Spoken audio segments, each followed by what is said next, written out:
So we thought we'd have a chat about age gap between kids. Yeah. And when is the right time to have your next baby? Yeah. I've got loads of friends who've got different age gaps, and there's different reasons why it's good to have a big age gap and a smaller age gap. I had 2.5 years between Rocco and Diggs, and 2.5 again between Diggory and Ozzy, which is actually quite similar to my parents. It's also had.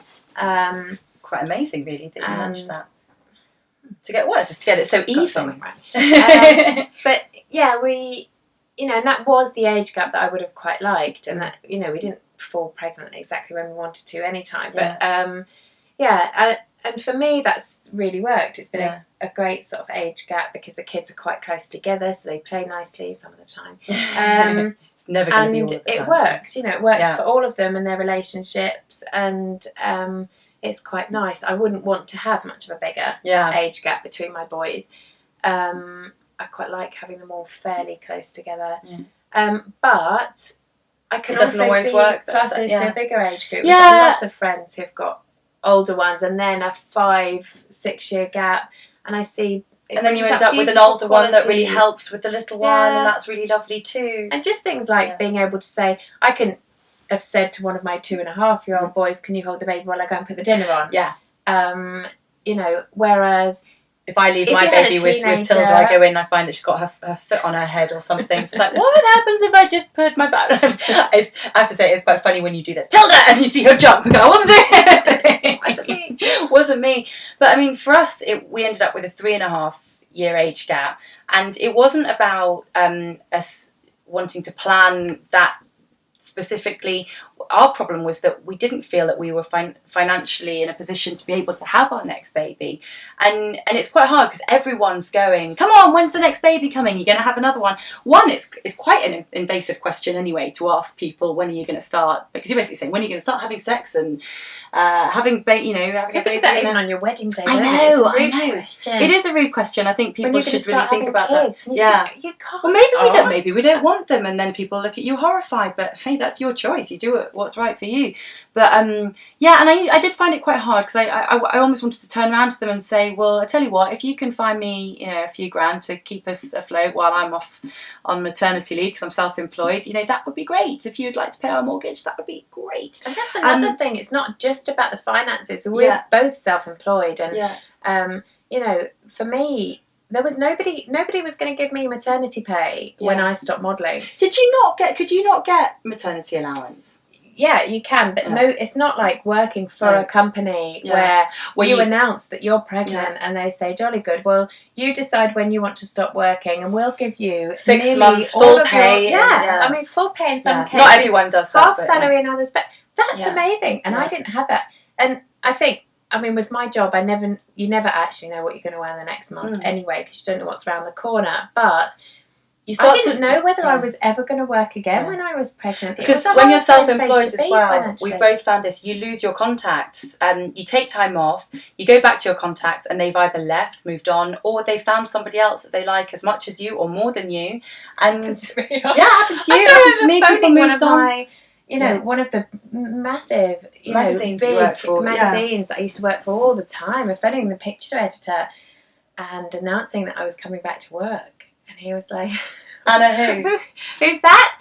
Oh and my God. It broke my heart. That was the first thing when I just thought, God, I've given this up for having kids. Yeah. It was a big moment for me. But it's really, really tough financially and work-wise as well. It's not just about having the gap and what's right for the relationship with your siblings. It's about how are you going to make it work within your life and your family? And so we did end up tossing everything up and going, right, what's our worst case scenario?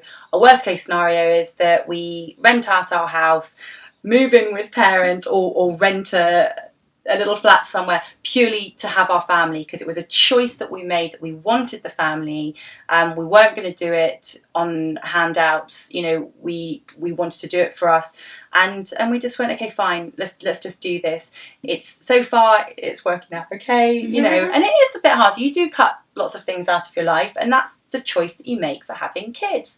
And I think that's whether you're whether you're struggling or you're not struggling, you give up so much, and it's time, it's work, identity. Yeah. It's, there's so many things that you do give up, and for some, it isn't just about the age gap. And it might be because you've had, you're on a second relationship, and for whatever, however, things went with your first, and you might have a 12-year-old or a teenager, and now you do want to have that baby with the new partner, and you are going to have this huge age gap, but there's pluses and minuses to that too, and you make it work in your family dynamic. I think the bottom line is that you will make it work for you, and there's no you're going to have to once you're pregnant. There's no going back. Exactly, and there's no right way to do it. I think there are some lovely things as well. I mean, having the 2.5-year age gap, that was a quick turnaround physically. My hair was just growing back, having virtually all fallen out. I had proper which is mine is starting to do. I'm starting to pull out clumps now. Yeah. A lot of physical things to just feel like I was starting to get off my, fatty arms and my all the things that I'd and everything that you've put your body through, because that's the other thing that you've got to decide. It's not just about age gaps or finances. It's about putting your body through that massive change, getting a baby out, recovering from it, going through maybe breastfeeding or whatever it is that you're going to do, and your hormones, everything, the impact that it has on your relationship, which we should probably do another video on that one again, isn't it? With that. And a friend of mine who had a 5-year age gap, one had started school, so you've got from 8:30 in the morning through till pick up time at 3, and I could see her having some beautiful one-on-one time, which I remember enjoying with Rocco, where there wasn't a toddler jumping on my back, sticking pseudocreme up the baby's nose, and that was very special time. And it's also very special when you've got the toddler there, obviously for different reasons. But, that's a very different dynamic when you've got a bigger age gap between the kids, I think. And, there are definitely massive pluses to a bigger age gap for you and for baby. Physically and emotionally, but I love the age gap that I've got. 2.5 years, brilliant for their relationships with each other. They understand what they're doing at school, what each one's doing at school, and completely different type of relationships to what I see with the kids, where there's a bigger age gap and there's a slightly more maternal paternal role by the older kid, who's perhaps helping the younger kid a little bit more, guiding them a little bit more, rather than being their mate. And that's possibly the slight difference you have in the relationship with your kids, instead of them being, the mate. Mind you, Guy's 45 and he manages to have I'm your best mate relationship with the kids. Not the most mature man in the world, though, is he? Age gap there.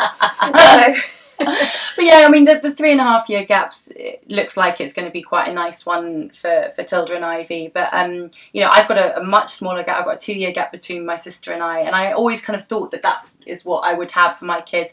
It hasn't worked out that way, and that's fine too. And there's going to be pluses and minuses for the fact that Tilda can help me a bit more. I can explain things to her a bit more about why I can't jump every time she wants me, and which you can't necessarily do with 2 under 2 if you were considering that. But again, get it all done and get that whole baby phase just done while you're still in it. And I think if you had that, if you had a smaller age gap as well, they would just get used to not having that attention. So instead of you explaining it, I can't do that because I'm busy. They learn, and that's that. It's just life. It's one of life's hard lessons. So that's it. Do what's right for you, and also let nature be part of it, because you're not always going to get the age gap that you wanted, because your body might just say it's not happening now, and you might need some extra help. The older you get, the more help you might need.